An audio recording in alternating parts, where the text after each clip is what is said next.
This is Mike Meadows from the band Ditchwater, and you are listening to the Beautifully Delicious podcast. Brutally delicious. And you know, that works What just did I fine. say? Beautifully. Did I say beautifully? It's Isn't all it, good. though? We now have the best intro of the week.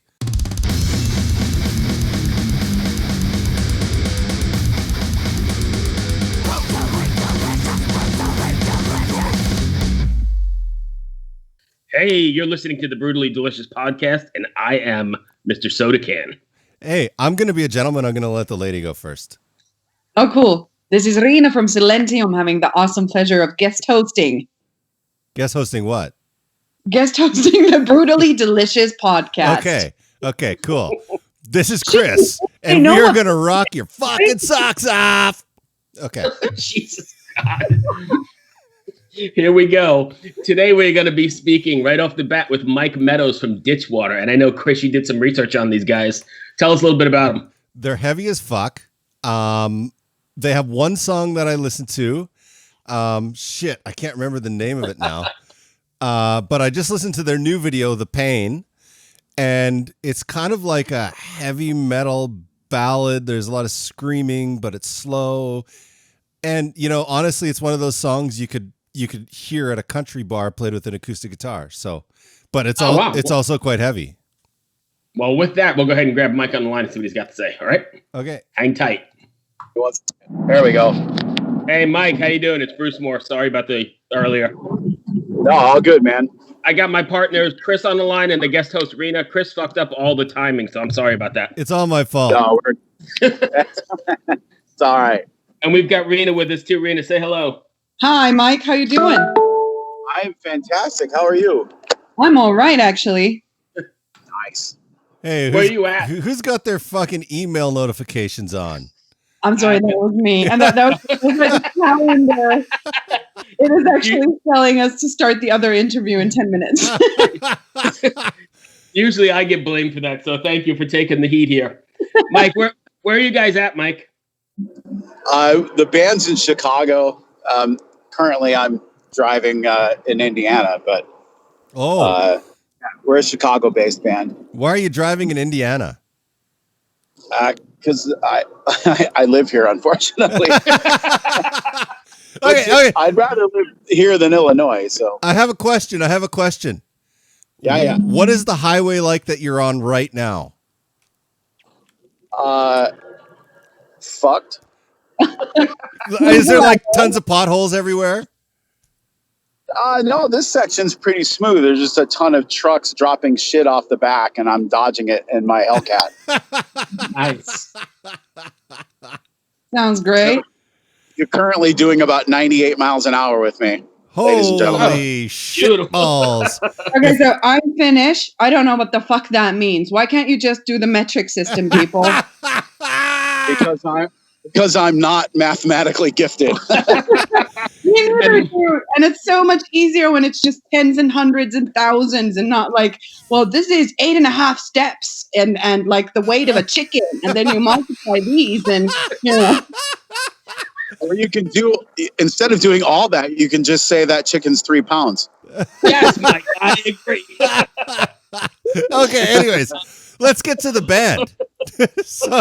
Oh, yeah, that's why we're here. mean, we can fight about the metric system because Rita and I will have differing views on this compared to you guys. But, you know, anyways, so Ditchwater, give us your elevator pitch, like 2 sentences. What's the band about? We are about music and our fans and making people smile and having a good time, sober or otherwise. Is it more often otherwise? Because for us, it's more often otherwise. I won't speak for the other people in the band, but I generally like to stay unsober. You generally like to stay unsober. I do, yeah. It's just so much more fun. Okay, Yeah. so then the Not song. when I'm driving, though. When I'm driving. I was just watching the new video for Never Say Never, and I was saying, okay, either this is a song about a guy with a drinking problem or a relationship problem. So apparently it's a relationship problem. So I said maybe those two are actually interlinked. I don't know. They could be. The bees, Mike? that particular, it was more of a life problem. That was a true story, pretty much. When I wrote that song, when I wrote the lyrics for the song, it was probably minutes after something happened at home. And that's exactly what I did. I sat down and I wrote a song and drank. So Been there. when we decided to, and that's, yeah, like everybody has, I think. So when we sat down to write the script for the video, I was lucky because the band allowed me to do it. First of all, they kind of put it in my hands because the song was so personable to me. And it was a no brainer. Like, I wanted to tell the story, not necessarily exactly what happened, but something that everybody can relate to in their life. Cool. All right. So do you like write a lot of videos or do other creative stuff as well on top of your music? So this video is my first, be my last. I had a great time. So I'm already working on the next one. Oh, cool. That's Nice. cool. Okay, so when I found out we were going to interview you, I just quickly searched your name, and the song "The Way You Are" came up for me first. Yeah, and I agree with a lot of what it says. I agree with it for sure. But it's a big lyrical change from "This Pain," or "Never Say Never," or "This Pain." Yeah, This Pain. It's a different story. Okay, cool. It just struck me like a lot of times bands have a thematic thing that they do, and "The Way You Are" kind of came across to me as almost like it didn't sound like black metal, but it had that same kind of messaging, if that makes any sense. But then I watched This Pain and I was like, well, this is so different. Is that intentional? You just kind of going with what you're inspired by at that moment, or?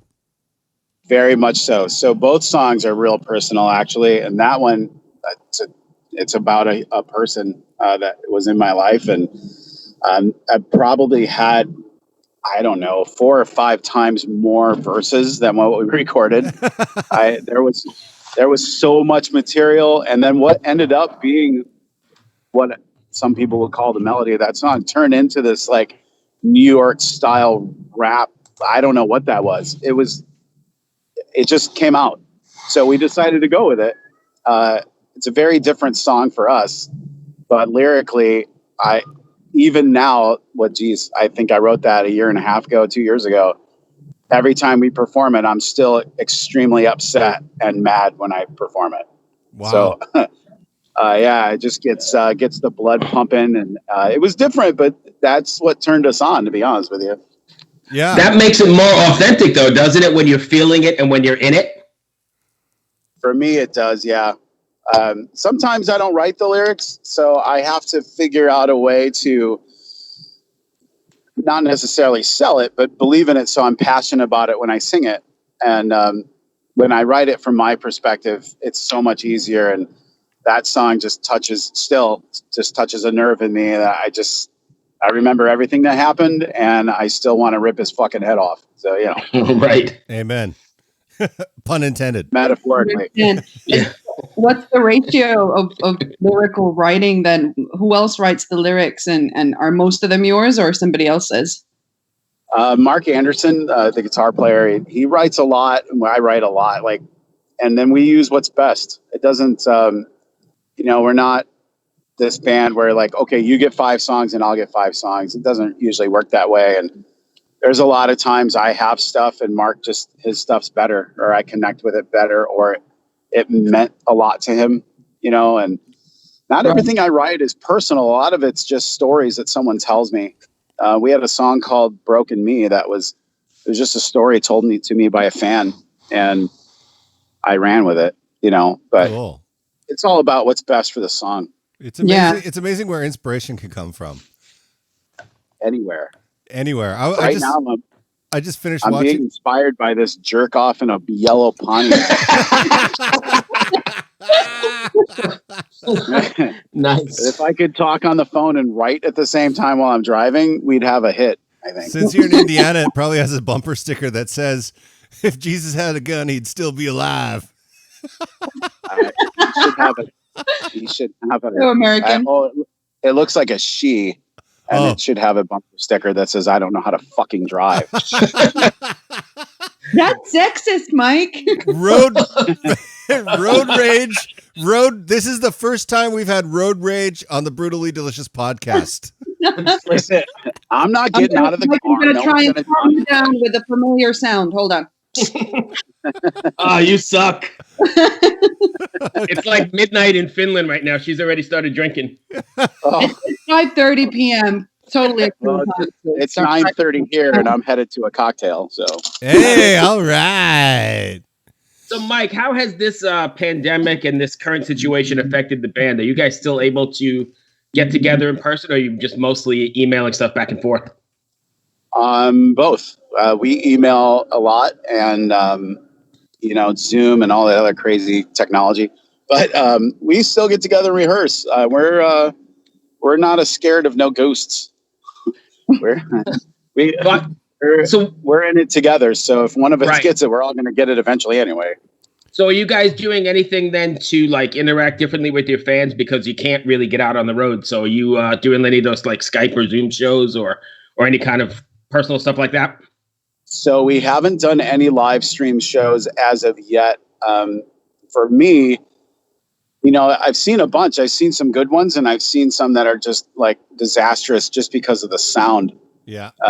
So we made the decision to wait until we could do it really good. And I think we're doing that through the label October 10th.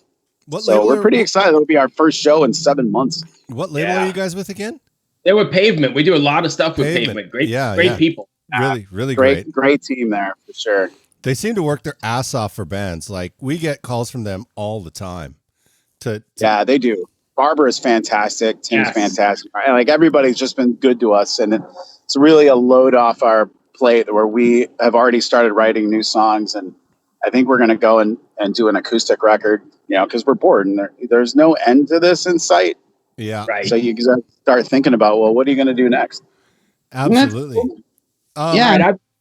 I got one more. I'm going to interrupt because of course I'm already ahead of you guys. Goddamn email notifications. That wasn't me anymore. That was not me. I turned off all the notifications, all the interviews. Mike, when you guys are writing, are you writing a song like for the song's sake, how it's going to come across on the album? Or are you writing a song how it's going to come across like live on stage? Like this will be a great, breakdown or a great whatever. Does that make sense? Yeah, no, we try to write with live in mind. Like if we can't pull it off live, we just kind of scrap that or simplify it. I write songs so I can play live, and Mark plays live so he can write songs. So, everything I think about is live or performance based. When we sat to even figure out the single, the first thing I thought of was the imagery, and I was like, well, this pain should be the single. Like it was a no-brainer to me. It's a catchy tune, man. Yeah, it's just I could see it, and I wanted people to feel it, not watch it, and I wanted people to feel it, not hear it. So it's the song. Mark writes just incredible riffs. Like the guy's a riff machine, and I let that take us where we're gonna go. I don't really think about so much, hey, does this sound like whoever's number one right now? Because I don't even know what that is. But I think it's Cardi B and that Wop Wop song or whatever the hell that is. It's actually it stands for wet ass pussy. I love it. I love that. I really wish. So good. You go, girls. I really wish it would dry up. To be honest with you. Like Ben Shapiro's wife's pussy. Oh my God. That's why God made spit.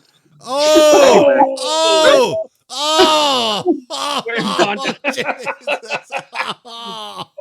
my God. Alrighty then. You're the most tender lover any woman has ever met. Yeah, they're all lining up just now. Right. There goes my DMs. Drive that truck all the way to Finland, baby. What a great guy. Have you ever had an interview like this before? No. Yeah. That's good. I'm going to leave you with one more because we've got a full day here. I'm going to leave you with one more good one. You ready? This is the one we get the most questions about. And I need a serious answer, so just think about it for a second. Is a hot dog a sandwich? Is a hot dog a sandwich? No, it's a fucking hot dog. But why? Wait a second. What? Give me the definition of a sandwich. It's a definition of a sandwich is something between two pieces of bread, right? Right. So how is a hot dog not a sandwich? What if you don't eat it in bread? Oh shit. So Yeah. if you cut up a hot dog and put it in beans, is it a That's bean not a hot sandwich? dog. The wiener. It's What a makes hot a hot dog. dog is the bread and the wiener. Yay, you're So if I confusing don't- the hot Yeah, I dog think with the Hold wiener. on, hold on. If I take out a package of hot dogs because it says hot dogs on the outside and it doesn't come with a bun or bread, Oh no. shouldn't it just say like a Fuck. wiener in a package? I've said that before. You said wiener. That was Thursday. Okay. Oh my. You teed it up and I just drove it. Nice. Okay. That was- Anyways, Mike, you got anything else, Chris? I don't, man. Thank you so much for joining us today, and please come back anytime. Yeah, Hey, thanks for having me. You guys Mike. call me whenever you want. Yeah, I'm actually, going to Finland. I got to catch a plane. I got two things for you. One, can you just tell fans where they could find you guys and your music, fan camps, or any of that stuff? Ditchwater.net, YouTube, Twitter, fucking Instagram. We're on TikTok with a All bunch right. of other 13-year-old girls. So are you dancing around on TikTok or like what are you doing? I think one of us is playing with a chicken. You'll have to check that out. Okay. I don't even have TikTok, but you know, I'll get it now. There you Yeah, go. just to Yeah, see if you that. want to see a grown man choke a chicken, that's where you go. Oh, Jesus.